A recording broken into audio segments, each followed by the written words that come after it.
are going to start a very new chapter, that is human physiology. It is a chapter from human physiology, and here we will be discussing about the circulatory system. In the circulatory system, first we will cover up blood, right? Circulatory system. First we will cover up the blood. So if we talk about the blood is basically your fluid connective tissue. Blood is basically what? It is a fluid connective tissue, right? The amount of blood which is present in male and females are, in case of male, the blood is your 5 to 6 liter of blood are present in case of male, right? And in case of female, it is 5 to 4.5. This is a measurement for the normal healthy individuals, right? It is a liquid connective tissue, or you can tell it is a fluid connective tissue. The origin of blood is mesodermal in origin. It is derived from the mesoderm. You all know, right? There are 3 layers: ectoderm, endoderm and mesoderm, right? And this basically are derived from the mesoderm. The blood basically is derived from the mesoderm, right? And the study which deals with the study of blood is known as hematology. Hematology is basically the science dealing with the blood is known as hematology, right? Coming to blood, if we see blood, there are 2 components in the blood. One is your plasma and another is your formed elements. Formed elements basically include RBC, WBC and platelets. Right? And if you say plasma basically contains 90% of water, 55% of RBC, 55% of blood. You can see, if you see blood, 55% of blood mainly contains plasma, right? Out of 55% of plasma, the water content is 90 to 92% and 1% is your inorganic material, right? Now 7 to 8% is proteins, 1 to 2% wastes, and then immunoglobulins. Now what is plasma? If I am talking about plasma, you should know what is plasma. Plasma means what? Suppose this is a blood, right? It contains all the form elements, right? Now if we subtract the cells from the blood, cells, it can be RBC, can be WBC, it can be even platelets, right? So when we subtract it, whatever left is known as plasma. Clear everyone what is plasma? When we have to subtract what? The cells from the blood minus cells. Cells can be your RBC, WBC and platelets, and it is known as your plasma, right? So blood minus formed elements or blood minus cells leads to the plasma, right? Next, coming to your clotting protein, there are certain proteins which help in the clot of the blood. Clotting proteins are basically your fibrinogen and prothrombin, right? We will see the clotting mechanism later on. So first, the clotting proteins which helps in the blood proteins which helps in clotting are your fibrinogen and prothrombin, right? Heparin is also a anticoagulant. It is what? It is basically an anticoagulant which prevents the coagulation of the blood. Now, what is serum? Now, in this time, you might have heard about the serum, right? Now, what is serum? Serum means what? Whenever if we subtract blood minus cells, cells are basically RBC, WBC, platelets, right? This leads to the formation of your plasma, right? Yes. Now, if from the plasma, if we remove all the clotting factors, there are basically clotting factors are basically from 1 to 13, right? And if we remove all these clotting factors, it leads to the formation of serum. Clear? And this serum is basically the plasma minus all the clotting factors. It leads to the formation of serum, right? And basically this serum is rich in antibodies which helps in the protection, which play role in defense mechanism. right? So this is all about your plasma. Clear everyone what is plasma? Yes. Basically what we have seen is that blood is composed of plasma and formed elements. Formed elements includes RBC, WBC and platelets. 55% of blood contains or blood constitute plasma. Out of 55%, 90 to 92% of, see you can see the 90 to 92% of plasma is basically water content. Rest remaining percentage includes proteins, immunoglobulins, right, inorganic materials, etc., etc. And if we talk about if we talk about the plasma, what it is, plasma is whenever you blood minus all the cells, whenever you remove all RBC, WBC and platelets from the blood, whatever you get white color fluid, that is known as plasma, right? Now what is serum? When you remove the clotting factors from the plasma, then it leads to the serum formation, right? So serum is basically the plasma minus clotting factors is your serum, right? And there are two example of clotting factor is your fibrinogen and prothrombin, right? And this clotting factor basically is dependent on vitamin K. We will see this entire mechanism later on. We will discuss mechanism will discussed later on, right? Next, plasma protein. If we talk about some protein, blood plasma along with water, because we have seen that 90 to 92% of plasma mainly contains water, right? Remaining percentage contains protein, inorganic materials, right? Inorganic materials, etc., etc. Now if we talk about the proteins, plasma proteins, there are basically three types of plasma protein. What are the three types of plasma protein? This is your albumin, fibrinogen, globulin. Albumin, fibrinogen and your globulin. Now what is the function of albumin? It maintains the osmotic pressure, or it maintains the water balance of the blood. How it maintains the water balance? See here, this albumin is basically solute in nature. It is what?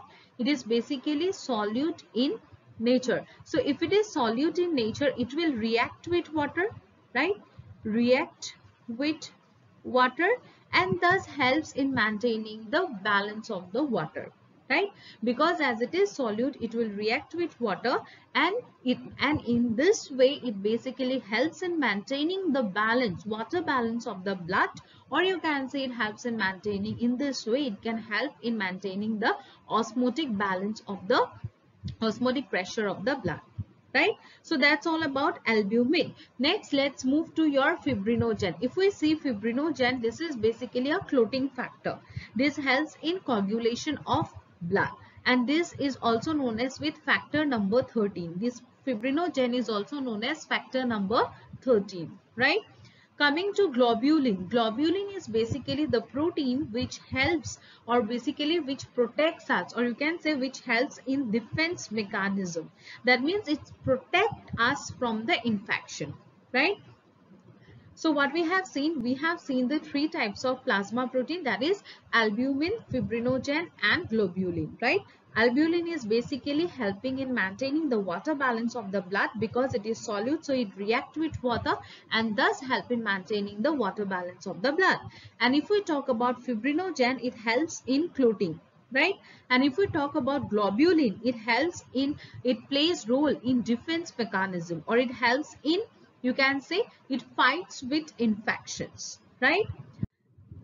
Coming to, this is all about your plasma protein. Now let me talk about the hematopoietic stem cells. Now what is hematopoietic stem cells? These are basically the bone marrow cells, right? They will form different types of cells. What type of cells they will form? They will form pro-erythroblast.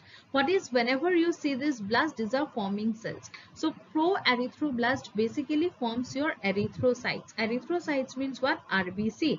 It comes from two words. Erythrocyte comes from two words. Erythro, right? Plus cytes. Now what is erythro? Erythro stands for red color, and cytes stands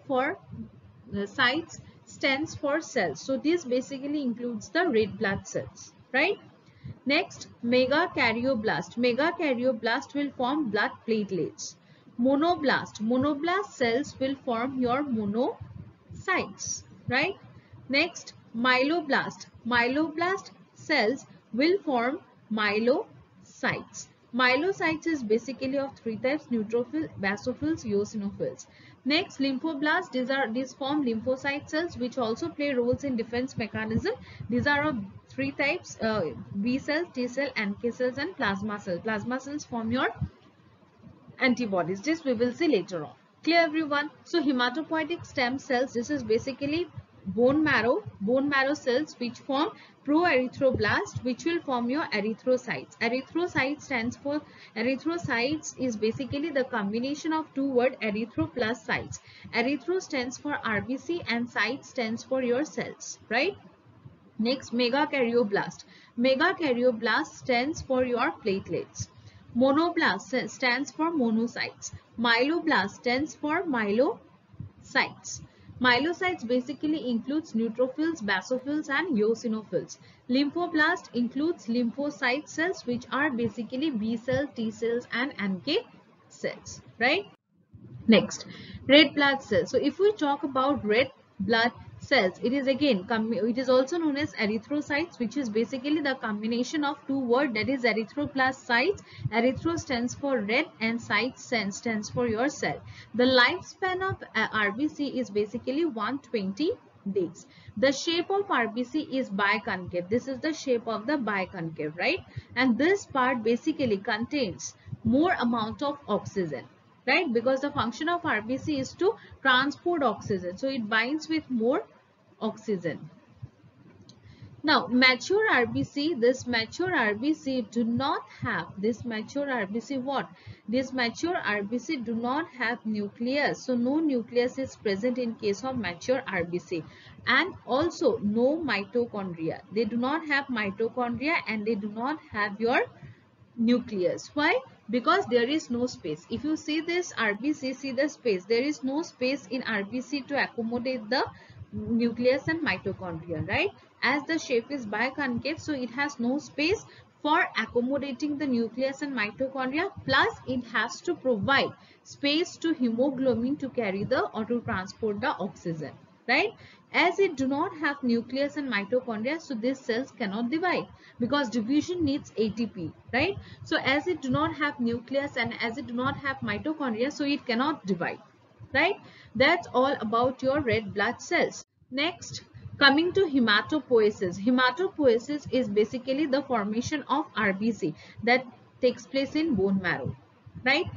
Aplastic anemia. Now there is a disease. In that disease, what basically happens, there is an absence of, you can say, absence of bone marrow. When there is an absence of bone marrow, the disease we call it aplastic anemia. Sorry, aplastic anemia is basically the absence of bone marrow, right? Next, yeah, this is a table to make you understand. This is a table to make you understand about the components. So here it is RBC, WBC. RBC is basically biconcave in shape and nucleus absent. And its number is 4.6 million per mm cube. And it helps in transport of oxygen and carbon dioxide. Transport of oxygen and carbon dioxide also, right? Now WBC, if we see, it is of two types, granulocytes and agranulocytes. If we talk about granulocytes, it includes neutrophil, basophils, and eosinophils. So granulocytes includes three types of cells: neutrophils, basophils, and eosinophils. If we talk about neutrophils, the lobe, it contains 2.5 lobe. 2.5 lobe means the nucleus will be like this. So how many lobes? You can see 1, 2, this is 2.5, right? 56 to 58% of WBC, and its role is your phagocytosis. It helps in your phagocytosis, right? Coming to eosinophils. Eosinophils is basically bilobe nucleus. Why we called it eosin? Because it gets stained with eosin dye. It gets stained with eosin dye, so we called it eosinophils, right? And the number is your 1 to 3% of WBC. What is the function? It helps in detoxification, plus it protects from parasitic infections, right? Coming to basophils. Basophils are your bilobe nucleus plus basic dye, and its number is your less than 1% of WBC. It basically secretes heparin and histamine. It secretes heparin plus histamine, right? Coming to monocytes and lymphocytes. Monocytes and lymphocytes help in clotting plus defense, right? So these are the overview of all the cells which are found and according with their functions, right? Hope this is clear to you all. Coming now, what it basically happens, say these are our kidneys.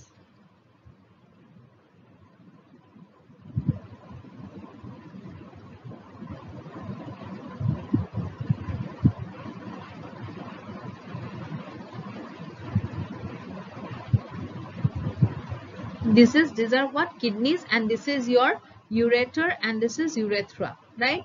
Now what, suppose there is a decreased supply of oxygen in the kidney, oxygen delivery in kidney decreases. If there is a decreased oxygen supply in kidney, the kidney will secrete what? This kidney will secrete, oxygen supply decreases, so kidney will secrete starch, or you can say secretes erythropoietin, right? See, erythropoietin in kidney increases. When is erythropoietin are secreted from the kidney, this erythropoietin concentration will be high in plasma, because from it is secreted in plasma, but it will be released, it is secreted from kidney, but it will be released in plasma, right? So the erythropoietin concentration increases in plasma.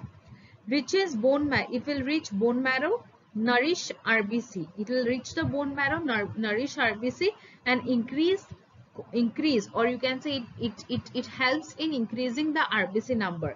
As a result, what happen? More amount of oxygen will be carried. Increase RBC means what? Increase oxygen carrying capacity, right? As a result, restoration of oxygen delivery. So what we come to know from this is, if there is a deficiency of oxygen in kidney, kidney will release a hormone known as erythropoietin, which will nourish the RBC and which increases the RBC count. As a result, if RBC increases, the function of RBC is to carry oxygen, so oxygen carrying capacity will increase, and again the restoration of oxygen value takes place due to the high amount of oxygen carrying capacity by increased amount of RBC, which is done by the hormone erythropoietin. Clear? This is all about the reflex action by oxygen delivery. Coming to certain some anemic conditions. Anemic conditions are if there is a decrease in dietary fiber. Okay, what is anemia? Let me first tell you. In case of normal blood cells, oxygen will combine with hemoglobin, and this basically is a RBC. RBC contains hemoglobin, and hemoglobin basically binds with oxygen in a normal cell. But in case of anemic cell, what will happen? There will be less oxygen carrying capacity, right? And why this happen? These are the certain reasons, right? When there is a dietary deficiency of iron, if you are not taking iron in your diet, then this lead to iron deficiency anemia, right? If there is a vitamin B12 deficiency, then this lead to pernicious anemia. Pernicious anemia is because of vitamin B12. Vitamin B9 deficiency. B9 is also known as folic acid. B9 is also known as folic acid. So this deficiency will lead to megaloblastic anemia, right? Blood loss. Blood loss is hemorrhagic anemia.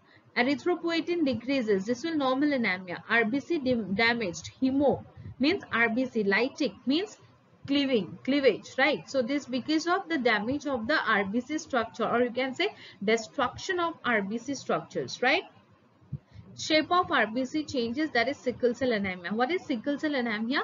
Sickle cell, we know that the RBC is basically made up of what?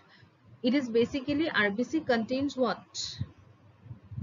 RBC contains both proteinaceous and non-proteinaceous part. Non-proteinaceous part is your heme and proteinaceous part is your globin, right? So this globin is basically two types, alpha globin and beta globulin, right? Now in the beta chain, what will happen? The sixth position is normally occupied by glutamic acid. But in case of sickle cell anemia, the glutamic acid is replaced by valine, and the nature of both this acid is opposite, because glutamic acid is acidic in nature, polar in nature, but in case valine, it is hydrophobic in nature.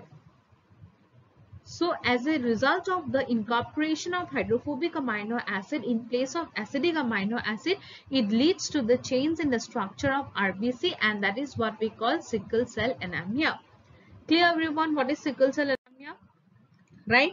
So what we have seen in today's class, let me go for a quick summary.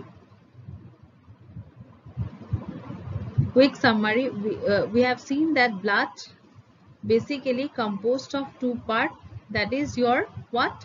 Blood basically composed of two parts, that is your plasma and formed elements, right?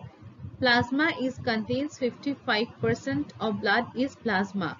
Formed element basically contains RBC, WBC plus platelets, right?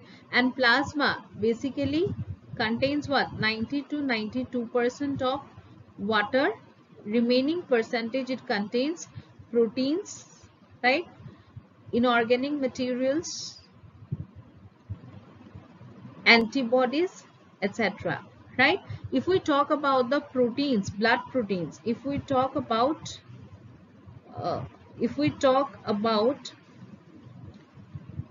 blood proteins, it is basically three types. What are the three types? It is basically albumin, right? Globulin and fibrinogen, right? The function of albumin is maintain the water balance, or you can say osmotic balance of blood. It maintains osmotic balance of blood. Globulin basically helps in defense mechanism, right? Fibrinogen, it helps in clotting. It is also known as factor 13. It is also known as factor 13, right? Now there is two conditions. If there is a less oxygen available to kidney, less oxygen in kidney, what will happen if there is less oxygen in kidney? The kidney will secrete erythropoietin.